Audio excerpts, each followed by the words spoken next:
Hello and welcome to this video titled A Brief History of the Pursuit of Immortality by me, Dr. Owen Evans, a medical doctor and enthusiastic yet totally amateur historian. Join me on a deep dive into historic man's repeatedly fruitless attempts to discover the secrets to eternal life.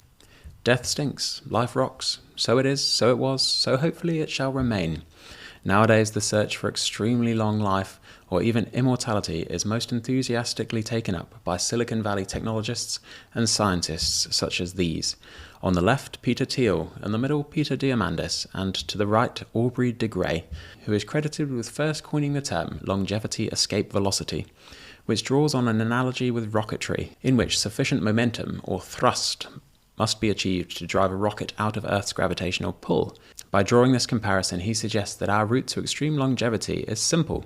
Simply, all we need to do is stay alive long enough using the technologies available to us today to arrive in a healthy enough state to take advantage of better longevity technologies that we hope will be brought into existence in the near future, such that we can piggyback on technological innovation to escape the previously inexorable gravitational pull of age-related decline, biological decay, and eventual death. He coined this term back in 2004, but the human drive to evade death is far older. Indeed, the vast majority of the major religions that have stood the test of time all offer some balm to soothe the discomfort of death, usually in the form of eternal life somewhere else. So sit back and enjoy what I hope you find is a fascinating, if whistle-stop tour of some of historic man's many failed attempts at immortality, all of which placed faith in the most powerful social or scientific technologies of their time to pursue that same goal that some of our age's smartest minds are currently pursuing with all of Silicon Valley's technological firepower. Our story begins at the beginning of written stories, 4,000 years ago in ancient Mesopotamia, at the beginning of recorded storytelling, with the oldest known surviving written story, the Epic of Gilgamesh. In the story, the eponymous hero king, Gilgamesh, mourning the death of his friend Enkidu, embarks on a desperate quest to find the secret of immortality. It reads, "There is a plant that grows under the water. If you succeed in taking it, then your youth will be renewed." Gilgamesh succeeds in his epic quest to find this plant, but he's then foiled by a wily serpent who steals the plant from him. Immortality, it seems, remains just out of reach. Perhaps the reason he went in search of a bush was because botany was one of the most powerful technologies available at the time. Next, we skip to ancient India, 3,500 years ago, where texts speak of Amrita, the nectar of immortality. It's a substance churned from the cosmic oceans by gods and demons, or, in other words, a fantastical mythical substance. Amrita became more than a myth. It's a cornerstone of Hindu and Ayurvedic traditions and represents divine health and eternal life. However, 3,500 years of Ayurvedic practice has yet to deliver on this promise delivered in the early stories. Next, we jump forward in time to ancient China, where, as early as 2,400 years ago, Taoist sages sought the elixir of life, and they sought it by practicing alchemy, engaging in the practice of mixing chemicals such as mercury and gold, with the hope of ascending to immortality. One such elixir was reported as created by mixing mercury with lead in the hopes of attaining eternal life, or as we might describe it with our modern insights into biochemistry as mixing poison with poison in the attempts to live forever. Our journey continues to ancient Greece, 300 years after the death of Jesus, where a Greek alchemist called Zosimos of Panopolis was exploring very similar ideas, but not limited just to physical immortality, but also spiritual transformation. Zosimos is credited with having written this 1,700 years ago. "The composition of the waters is a unity of two dragons, male and female, bound together in the glass vessel, devouring and giving birth until perfection is achieved.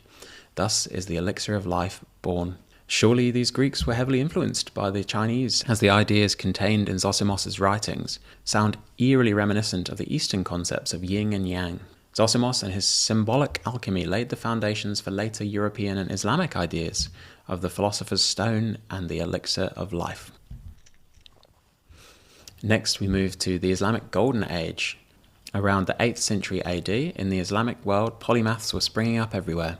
One of them, Jabir ibn Hayyan, blended Greek, Persian and Indian ideas, and to him, the elixir was both chemical and spiritual as well. He writes, "The elixir is that which transforms the soul of matter, as the soul of man is transformed by knowledge. As above, so below, perfection in unity." This is a time of many scientific breakthroughs, one of which was the gift of algebra, which has been confounding 12-year-olds ever since, but has nonetheless been quite useful to humanity. Obviously, you know how the story ends with this one too. Anybody who dared to believe we were just around the corner from a major discovery and breakthrough in our quest for eternal life was as wrong as those that came before. And that brings us back to modernity. Today the quest continues, not in temples or in scrolls, but in labs and biotech startups. But nowadays we have technologies gifted to us, such as that of James Lind, the ship surgeon who is credited with inventing the scientific method for testing whether or not things work, even if we don't understand how, and informational technologies such as the internet, founded by this man above Brian Johnson, Tim Berners-Lee. And we have people like Brian Johnson, wealthy entrepreneurs and self-experimenters happy to spend millions and to subject himself to all sorts of untested interventions in his attempt to reverse his own biological aging in a very public way, measuring everything from his liver enzymes to his mental acuity and sharing his findings with his followers and attempting to pass on the knowledge and insights he accrues.